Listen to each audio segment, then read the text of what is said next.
The presence of Mexican cartels in the United States has changed how domestic criminal organizations function. It has created a negative impact that is becoming more pervasive day by day.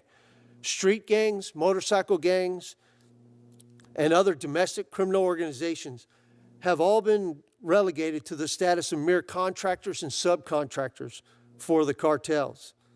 As such, they are beholden to act as they are commanded by their masters. The problem is that we have allowed tens of millions of people to come into this country illegally, and they are all beholden to the cartels, and they are moving around. And there's no way for our federal partners to be able to tackle this monumental problem. So is it fair to say this is a problem that is not limited to the border, but extends throughout the country? This is a national security issue of the highest level, sir. And it is coast to coast, border to border. Honorable Chair and members of the Senate Committee on the Judiciary, my name is Roy Boyd. I'm the Sheriff of Goliad County, which is rural South Texas County, about halfway between Laredo and Houston, as the Senator said. I'm here to discuss the current situation with regards to law enforcement and the enforcement of the laws, and more specifically, the implementation of the 287G task force model, and the need to expand the program and change our model of conducting law enforcement operations across the United States of America. Here's why these efforts are important to the future of our nation and the safety of our citizens. While illegal immigration has been a historical issue along the U.S.-Mexico border, this changed more than a decade ago when the cartels seized control of the border regions of Mexico and changed their business model to include smuggling of people.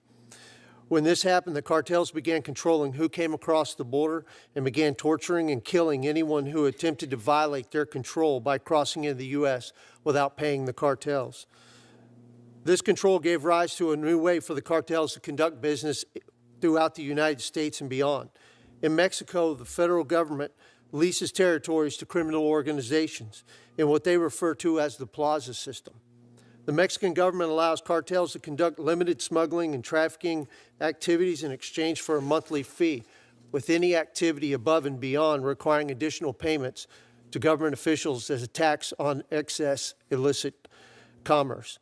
The cartels have replicated this Mexican government's program with geographic control throughout the United States.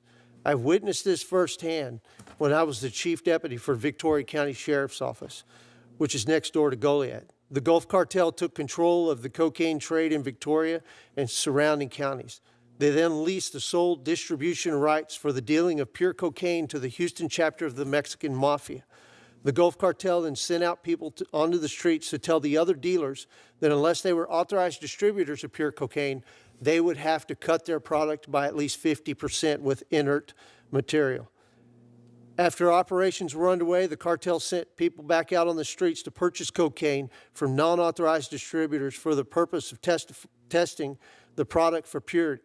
If the cocaine was without inert product, the dealer was given a warning about violating the cartel's control of the product within the plaza. During this time, we began to receive word from local cocaine dealers that local cocaine dealers were disappearing. Many families were not reporting their missing loved ones to the authorities out of fear of retribution from the cartel and the Mexican Mafia. In total, our contacts on the streets advised that at least 10 drug dealers had refused to dilute their product and had been disappeared, never to be seen again. Only one family went public and sought justice for their son. We never found him or discovered what became of him or his remains. The other aspect of this new business model was that cartels began using illegal aliens smuggled into the United States as part of their logistic workforce. When people are smuggled into the U.S., they must pay a fee to the cartels in order to gain safe passage. In our area, most illegal aliens are smuggled into Houston for transport across the eastern half of the United States. Once in Houston, they are given the final amount that they owe the cartels and their contractors for being here. From there, the illegal aliens end up in various forms of indentured servitude across our nation. However, as part of that obligation of the cartels, these people have to be willing to provide labor and other services to pay off their final debt. We have interviewed many illegal aliens who have been smuggled into Texas during our investigations. What we found is that some will pay off the debt with money over a period of 8 to 13 years. Some will pay off the debt by smuggling other illegal aliens or drugs into the United States. Some will move illegal aliens and drugs from one area of the interior to another. Others will be placed into forced prostitution or will be called upon to provide material support in the unloading or moving of drugs and in the areas in which they reside. If you think these indentured people can just decide not to cooperate once they are here, that is not the case. The cartels have a vast intelligence network and keep records of the people they smuggle, to include family member information. I've had illegal aliens involved in criminal activity tell me that they had no choice but to commit criminal acts in order to prevent their family members from being placed into bondage and doing unspeakable acts in their home countries. What this means is that millions of illegal aliens now residing in the United States are part of the logistical support operations for illicit cartel activities throughout our country. If our goal is to dismantle cartel operations in the United States, we will never be able to do so unless we deny them the logistical capacity to conduct business in a manner that generates an acceptable stream of revenue to be moved from the United States into their home countries. In order to take the initiative in what can only be deemed as asymmetrical warfare against the cartels and their business partners, law enforcement must change their mindset and must change their methodology. We must look at what we have been doing in the past and ask if the billions of dollars we have spent are accomplishing the primary goals of the missions of the programs implemented. In most cases, I will speculate that with an honest assessment, we will find that most of the federal dollars being pumped into law enforcement programs is remaining in urban areas where expense versus return is not in balance. According to ICE.gov, as of November 14th, 2025, there were 1,167 local and state law enforcement agencies in 40 states that had signed memorandums of agreement for at least one of the 287G programs. Only 605 of those agreements are for the participation in the task force model, which is a model that allows local and state law enforcement to conduct field immigration enforcement under the supervision of ICE, with more than 18,000 local law enforcement agencies in the U.S., 605 agencies assisting ICE in the field is insufficient to hinder the profit margin of the cartels. If we are to succeed in this monumental task, this effort of defeating the cartels, we must restructure our law enforcement efforts. We must disregard those who stand in the way of change, ignore the anti-American media outlets working against the interests of Americans, and create a new chain of command and organizational structure that allows for the synergy throughout full spectrum of law enforcement and streamlines the functionality in a manner that demands results and accountability while ensuring funds are being utilized in accordance with their intended purpose. This purpose must be to defund and prosecute organized criminal activity throughout America, which will not happen if we fail to enforce our immigration laws and deport those who have violated our sovereignty and have placed themselves at the disposal of organizations who victimize our citizens. The presence of Mexican cartels in the United States has changed how domestic criminal organizations function. It has created a negative impact that is becoming more pervasive day by day. Street gangs, motorcycle gangs, and other domestic criminal organizations have all been relegated to the status of mere contractors and subcontractors for the cartels. As such, they are beholden to act as they are commanded by their masters. Furthermore, hostile foreign governments and organizations have joined to work alongside cartels in an effort to undermine the safety and security of the United States from within. As a law enforcement professional who has witnessed the evolution of the influence of foreign organized crime in the United States, I fear that if we fail to act swiftly and with purpose, we shall find ourselves on the path that mirrors the never-ending violence and instability found in Mexico.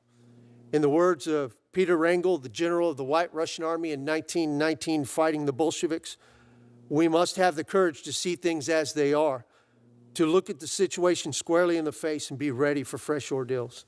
Well, Sheriff, can you explain for people who are listening why if these are federal immigration laws that are being violated by people illegally entering the country, why is it necessary for local and state law enforcement to work alongside of Customs and Border Protection, the Border Patrol, and ICE to deal with this problem? Just to give you a little bit of perspective, so during the first Trump administration, the Goliad County Sheriff's Office, on average, arrested 77 people a year. In 2021, we arrested 252. We thought that was a phenomenal number. How far are you from the border now? For the 180 miles. Okay. Halfway between Laredo and Houston. Okay. So from there, by 2024, we arrested 502 people. It climbed every single year. It now is on the path declining since the second Trump administration has come in. But the problem is that we have allowed tens of millions of people to come into this country illegally, and they are all beholden to the cartels, and they are moving around. And there's no way for our federal partners to be able to tackle this monumental problem without the assistance of local and state law enforcement. And as a law enforcement official, it is my duty to stand up and make sure that the citizens of my community and my safer state. And as part of that, I am there to help the federal partners that we have to achieve the goals given to them by the duly elected administration under President Trump. And of course, that job's even harder when the federal government's policy is basically not to enforce immigration laws, correct? That was exactly why we had the problem under the Biden administration in the first place, because the laws were not being enforced, and so we were being overrun by transnational criminal activity being directed by the cartels.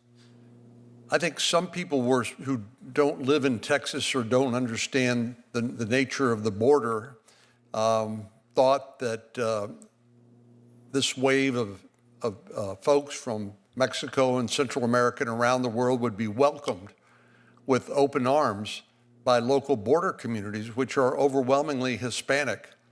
Can you explain what your experience has been? What the reality is those folks do not come across and stay in those border communities. Yes, the border communities were not happy with this massive surge of criminality coming across the Rio Grande or across the border in other areas. But what you'll find is those individuals were being moved in by the cartels. When they got here, they are not free to go. They are indentured servants. They go where they've been assigned to go to.